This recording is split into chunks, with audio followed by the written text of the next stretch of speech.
శ్రీ నారా లోకేష్ గారికి స్వాగతం సుస్వాగతం. Sir, I request you to say few words.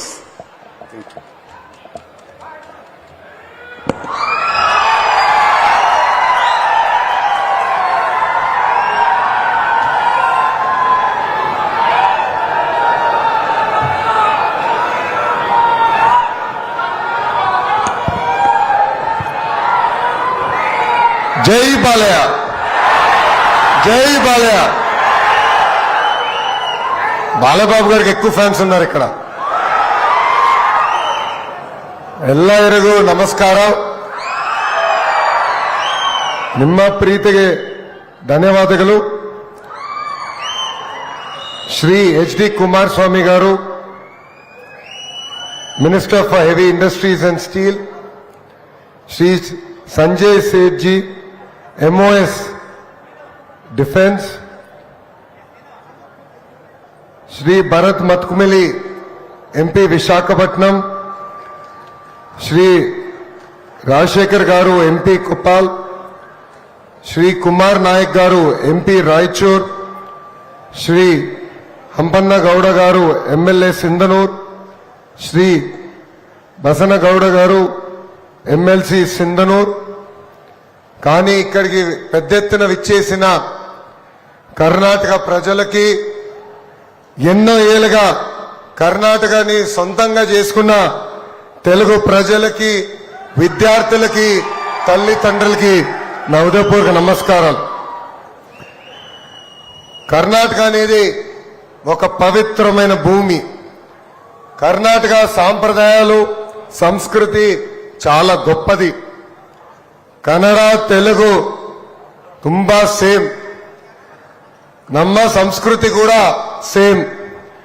Andhra, Karnataka అన్న తమ్మన్న తార. శ్రీ కృష్ణదేవరాయల సైనిక్ స్కూల్ ప్రారంభోత్సవం సందర్భంగా ఈ సమావేశానికి విచ్చేసిన మీ అందరికీ పేరు పేరున నా హృదయపూర్వక నమస్కారాలు. ఈరోజు నేను ఆంధ్ర రాష్ట్ర విద్యాశాఖ మార్చులుగా ఇక్కడ రాలేదు. ఒక భారతీయుడిగా నేను మీ ముందల నుంచుంటున్నాను. ఇక్కడ ఎంతో మంది తల్లిదండ్రులు ఉన్నారు. వాళ్ళు ఒక ప్రశ్న అడగాలనుకుంటున్నా. ఇక్కడ ఎంతమంది మీ పిల్లలు డాక్టర్ అవ్వాలనుకుంటున్నారు? ఒకసారి చేతులు పైకెత్తండి.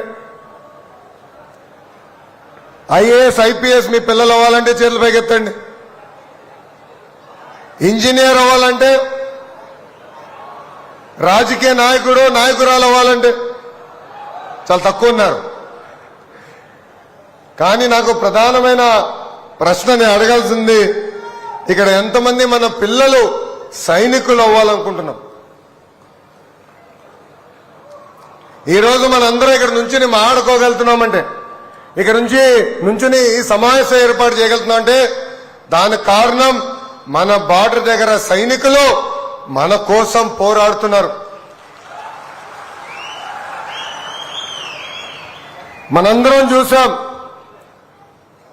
ఉగ్రవాదులు పేదగాంకి వచ్చి 26 మంది అమాయకులు భారతీయుల్ని ఆనాడు చంపేస్తాం జరిగింది. మన ప్రధానమంత్రి నరేంద్ర మోడీ గారు ఆపరేషన్ సింధూర్ అని ప్రకటించి పాకిస్తాన్ కి తగిన గుణపాఠం చెప్తాం జరిగింది. ఆ యుద్ధంలో మన అనేక మంది సైనికులు మనం పోగొట్టుకున్నాం. ఆంధ్ర రాష్ట్రానికి చెందిన మురళీ నాయక్ అనే సైనికుని కూడా మేము పోగొట్టుకుంటాం జరిగింది. మురళీ నాయక్ మా అనంతపూర్ జిల్లా పుట్టపర్తి నియోజకవర్గం నుంచి వచ్చిన వ్యక్తి. ఆ కుటుంబానికి ఒకే ఒక బిడ్డ మురళీ నాయక్.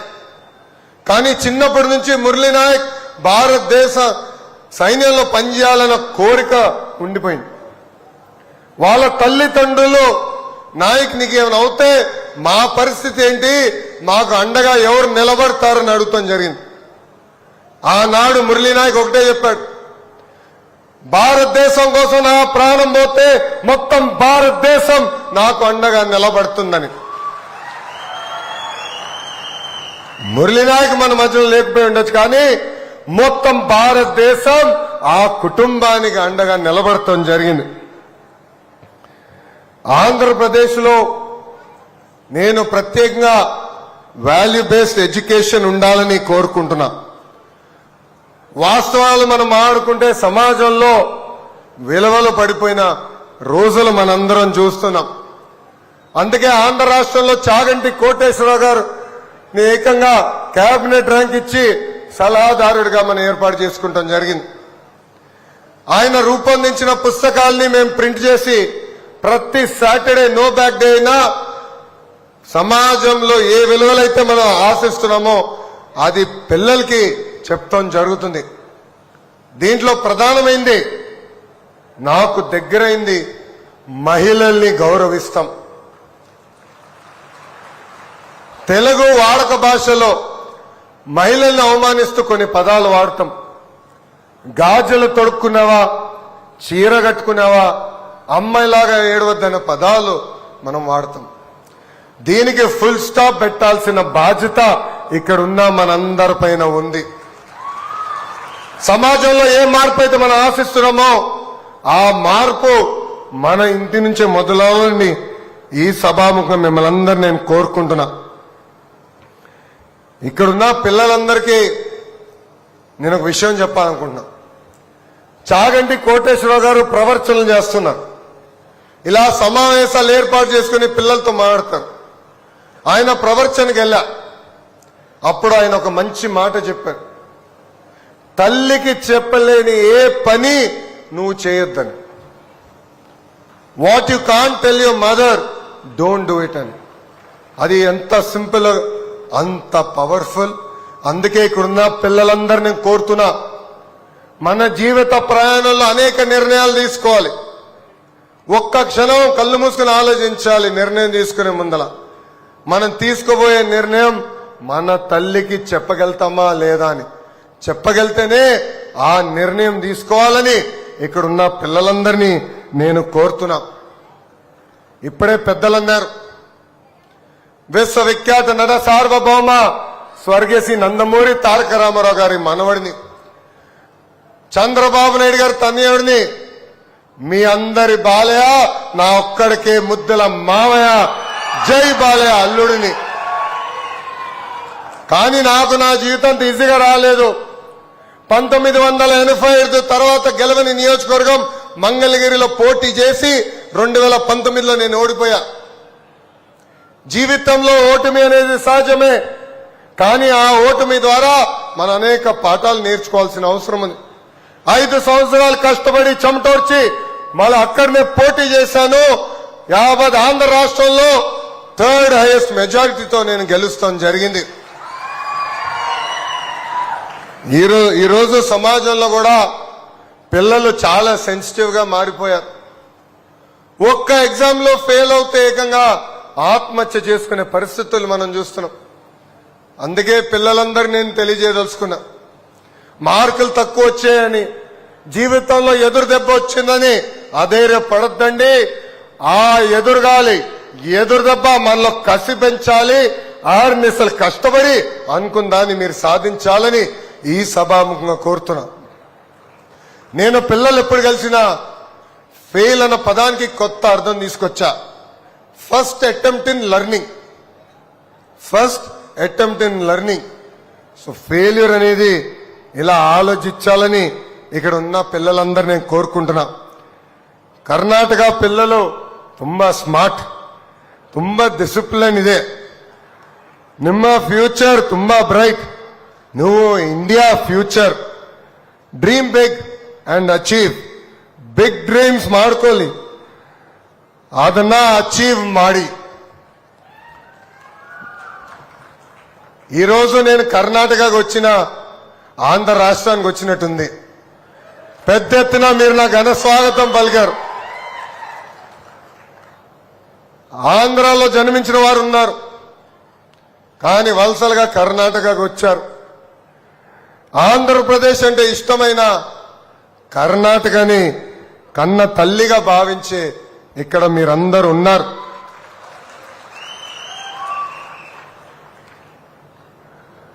మీ అందరు తెలుసు, 2024 ఎన్నికల ముందల, కరెక్ట్ గా ఎన్నికలకి 6 నెలలు ఉన్న సమయంలో ఏం తప్పు చేయని చంద్రబాబు నాయుడు గారిని అరెస్ట్ చేసి 53 రోజులు బంధించారు. ఒక కొడుకుగా బాధపడా. ఏం తప్పు చేయని పెద్దయిని ఇలా జైల్లో పెడతాం అనేది చాలా బాధేసింది. కానీ మాకు మీరు అండగా నిలబడ్డారు. సింధనూరు కానివ్వండి, రాయచూరు కానివ్వండి, అదేవిధంగా గంగావతిలో కానివ్వండి, పెద్ద ఎత్తున మీరు రోడ్డు పైకి వచ్చి మాకు మీరు అండగా నిలబడ్డారు. మీకు ఒక ధర్నాగా అనిపించచ్చు, మీకు ఒక ర్యాలీగా అనిపించచ్చు, కానీ మా కుటుంబానికి కొండంత బలం మీరు అందించారు. నాకు ఇప్పుడు కూడా బాగా గుర్తు, బ్రహ్మని నాకు ఒక మాట చెప్పింది, ఇంత గౌరవంగా బతికే కుటుంబం చూడు పెద్దయిన పరిస్థితి, మనకి రాజకీయం అవసరమా అని నన్ను అడిగింది. ఆనాడు నేను ఒకటే చెప్పాను, వెళ్ళి చూడు భారతదేశంలోనే కాదు ప్రపంచంలో ఉన్న తెలుగు వాళ్ళందరూ మనకు అండగా నిలబడ్డారు, మన జీవితాంతం వాళ్ళకి రుణపడి ఉండాలని చెప్తాం జరిగింది. మొన్న జరిగిన ఎన్నికల్లో కూడా మీరు వచ్చారు, ఇక్కడ చాలా మంది కష్టపడ్డారు. దాని ఫలితమే జైల్లో, ఆనాడు జైల్లో చంద్రబాబు నాయుడు గారిని పెడితే కరెక్ట్ గా 6 నెలల తర్వాత గౌరవ ప్రధానమంత్రి గారి పక్కన మీరు కూర్చోబెడతాం జరిగింది. దానికి మా కుటుంబం మీకు రుణపడి ఉంటుందని ఈ సభాముఖంగా తెలియజేస్తున్నా. సింధనూరు ఎడ్యుకేషన్ లో నంబర్ 1, ఆటోమొబైల్లో నంబర్ 1, రైస్ ప్రొడక్షన్ లో కూడా నంబర్ 1, పన్నుల్లో కట్టే దాంట్లో కూడా మీరు నంబర్ 1. సింధనూరు రికార్డులు ఎవడు బద్దలు కొట్టలేడు. అదేవిధంగా సింధనూరులో శ్రీ కృష్ణదేవరాయ సైనిక్ స్కూల్ కూడా నంబర్ 1 అవ్వాలని ఈ సభాముఖంగా నేను కోరుకుంటున్నా.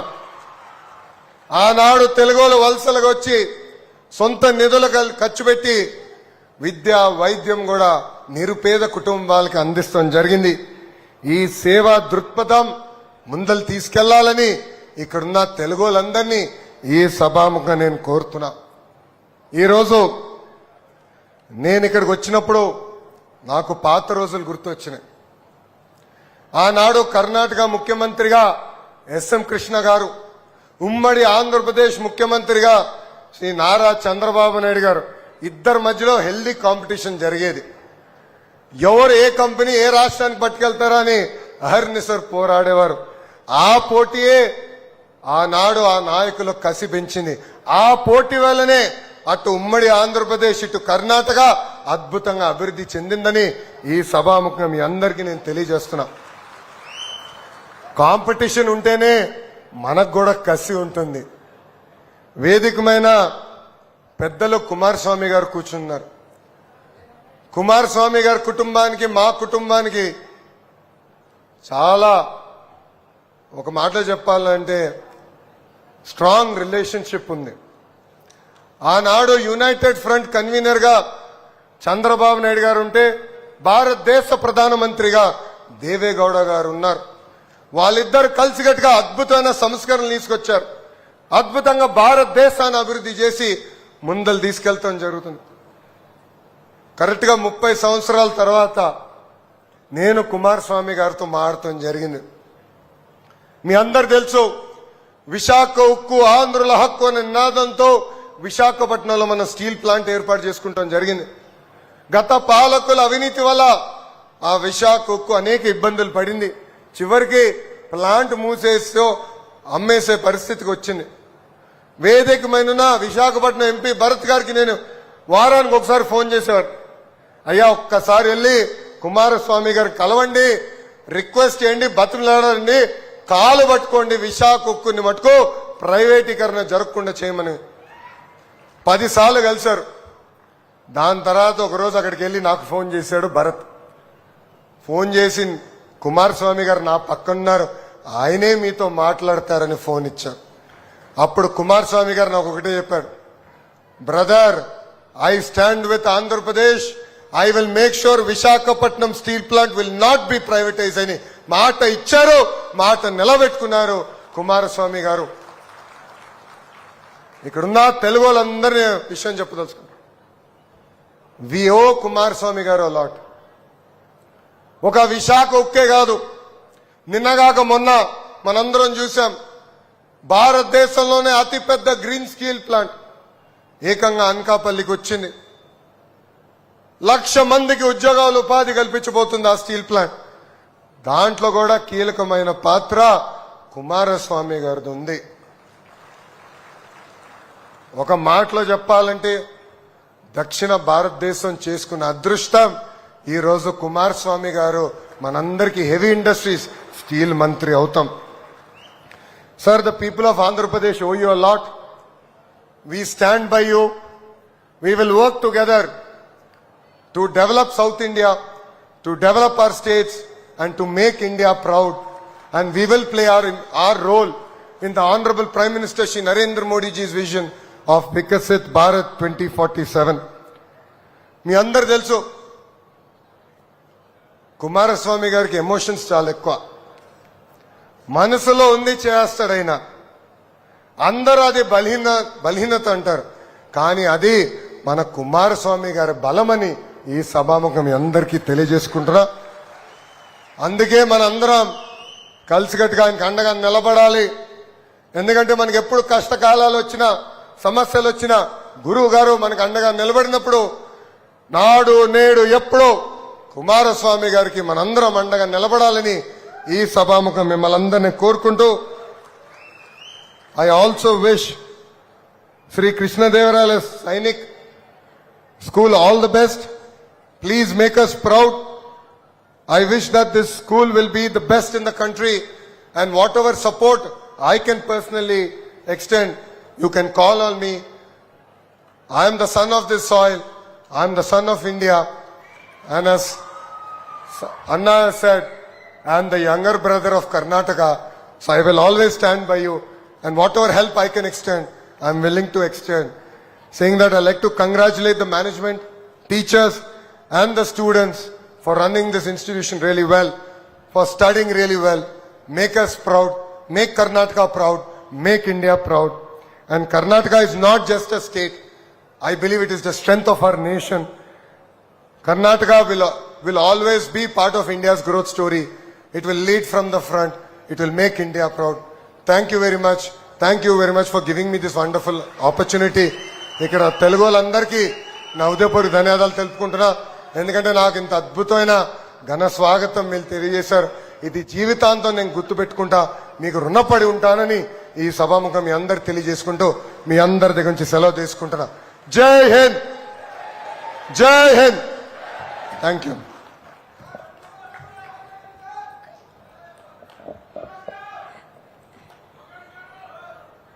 కర్ణాటక తాయి తల్లి భువనేశ్వరి మా కన్న తల్లి అని మా కర్ణాటక జనతలందర